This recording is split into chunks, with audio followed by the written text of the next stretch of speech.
Mais que devient Michael Schumacher depuis maintenant près de 9 ans? Si est-il la question que tout le monde se posait à l'heure actuelle, ils sont seulement une poignée à pouvoir y répondre.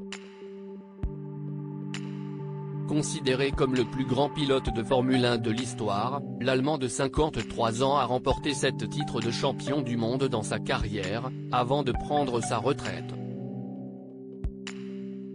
Il n'a malheureusement pas pu en profiter bien longtemps puisqu'en décembre 2013, il est victime d'une terrible chute à ski du côté de Méribel, Savoie. Pris en charge par les secours, il est depuis soigné du côté de Gland, en Suisse, où il réside.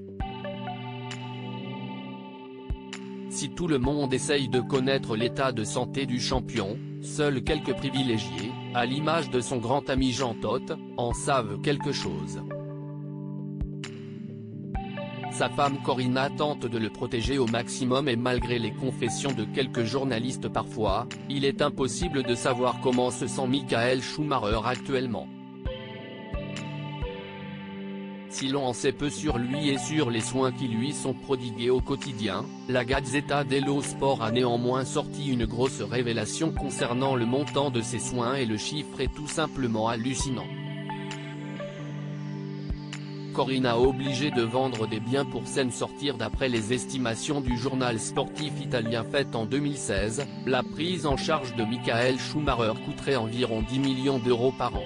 Une somme absolument astronomique et très difficile à assumer pour la famille, bien que son fils Mick soit lui aussi devenu un brillant pilote de Formule 1. Pour s'en sortir, Corinna a dû vendre plusieurs biens immobiliers afin de subvenir aux besoins médicaux de son mari. Une situation très compliquée pour la femme du champion, qui a d'ailleurs semblé très émue lors d'une cérémonie en Allemagne récemment, mais qui ne veut pas baisser les bras. On fait tout ce qu'on peut pour que son état s'améliore afin qu'il soit à l'aise. Quoi qu'il arrive, je ferai toujours mon possible, assurait-elle dans un documentaire Netflix consacré à l'ancien pilote.